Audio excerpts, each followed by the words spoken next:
আমি বারবার বলেছি এসআইআর করতেই হবে। যদি তারা এই রাজ্যে এসআইআর করতে সক্ষম না হন তাহলে আমরাও নির্বাচন হতে দেব না। এটা কিন্তু আমাদের একটা বলতে পারেন আমরা প্রতিজ্ঞাবদ্ধ।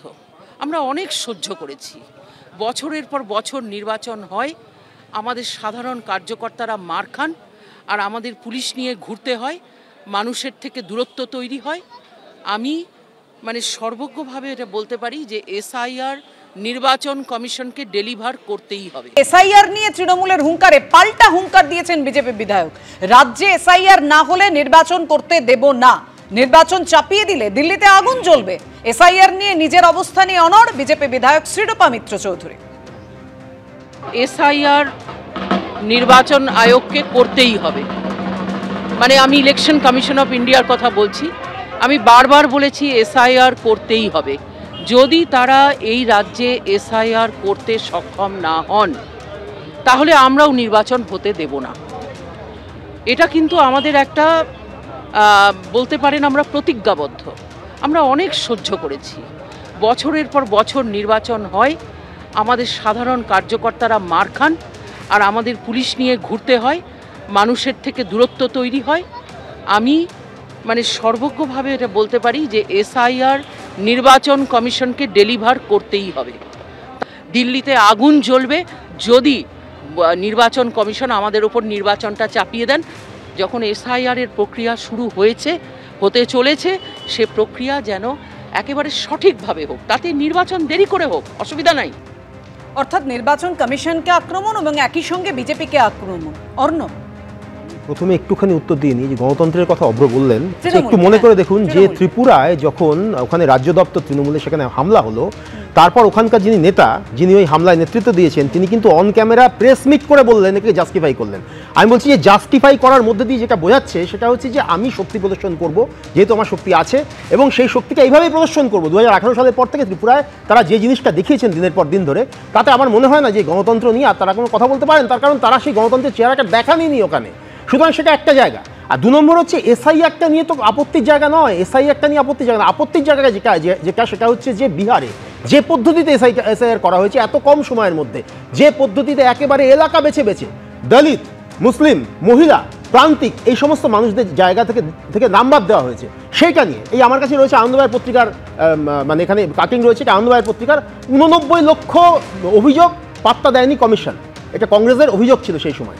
এবং তারপর হ্যাঁ না তারপরে এটা প্রথম দিকে আমি আসছি, ফাইনালটা দেখুন, ফাইনালটা দেখুন। এখানে এই যে এতগুলো জেলা, অন্তত 10টা জেলা, এই 10টা জেলায় বেছে বেছে এই যে মুসলিমদের নাম বাদ দেওয়া হয়েছে, যে পার্সেন্টেজ বাদ দেওয়া হয়েছে, আপনি আমাকে বলুন যে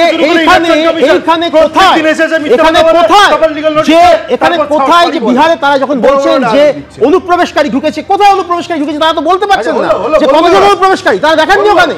ওখানে যে বাদটা তারা দিয়েছেন সেই বাদ একেবারে ক্যাটেগরিক্যালি ওখানে আগে থেকে স্ক্যানিং করে নিয়ে সেখানে বাদটা দেওয়া হয়েছে। যে অংশটা বিজেপি বিরোধী অংশ, সেই অংশের জায়গাগুলোতে বাদ দেওয়া হয়েছে।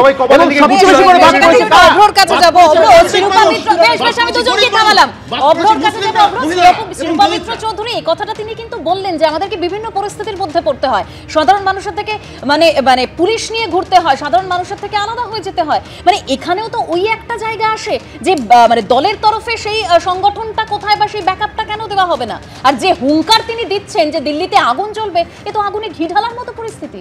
দেখুন দেবস্মিতা দি, আমি একটা কথা বলি, অনেকগুলো প্রশ্ন উঠলো, একটু সময় দিন আমাকে। প্রথমত বিশ্বনাথ স্যারের মতো একজন রাজনৈতিক বিশ্লেষকও বলতে বাধ্য হলেন যে এটার প্রত্যুত্তর কেন আসছে না। এবার দেখুন বিশ্বনাথ স্যার, আমি আপনাকে ডিরেক্টলি অ্যাড্রেস করে বলছি, এরা তো সোজা সাপটা সরল সরল কথা বোঝে না, এরা গুলি, বন্দুক, বোমা, ভায়োলেন্স এগুলোতে রিসর্ট করছে।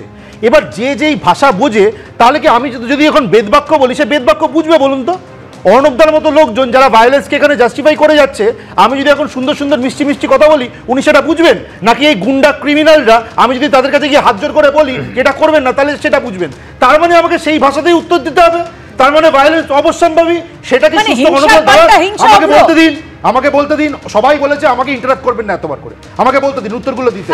আর আমি আরেকটা জিনিস বলছি, আমি আপনাদেরকে বলছি, আপনাদেরও বলিহারি, আমরা বিরোধী, আমাদের কিন্তু আন্ডারে পুলিশ নেই, পুলিশ মন্ত্রী মুখ্যমন্ত্রী নিজে।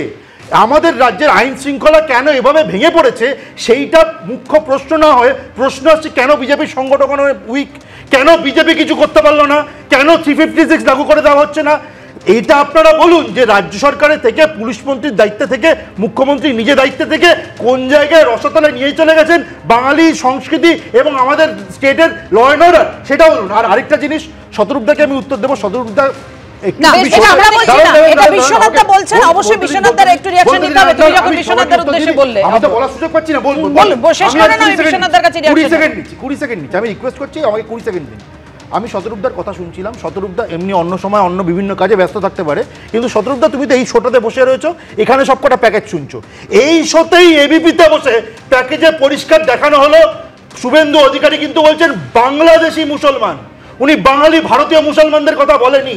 প্লিজ এইরকম ভাবে ব্যাপারটাকে জেনারেলাইজ করে তৃণমূলের বকলমের সুবিধা করে দিও না। আর দাঁড়াও, সেটিংয়ের কথা আমি শুনছিলাম, যারা সেটিংবাজ তাদের মুখে একবারও শুনবেন না যে হরগোবিন্দ দাস এবং চন্দন দাসকে যারা কুপিয়ে কুপিয়ে মেরেছিল তাদের হয়ে যে এখন মামলা লড়ছে সে হচ্ছে কিন্তু সিপিএমের একজন সদস্যকালী না, সে সিপিএমের একজন এমপি ক্যান্ডিডেট ছিল।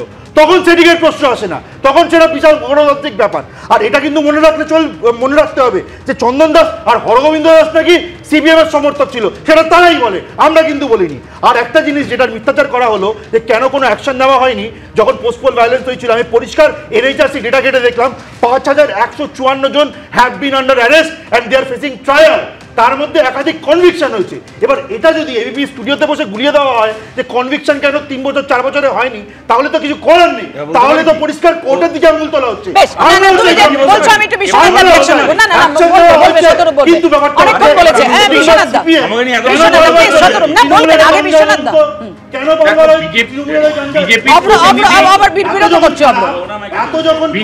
তাহলে তারা বিজেপির প্রতিনিধি দলকে রক্ষা করার জন্য এসছেন, দলের পক্ষে বলবেন, এটি স্বাভাবিক।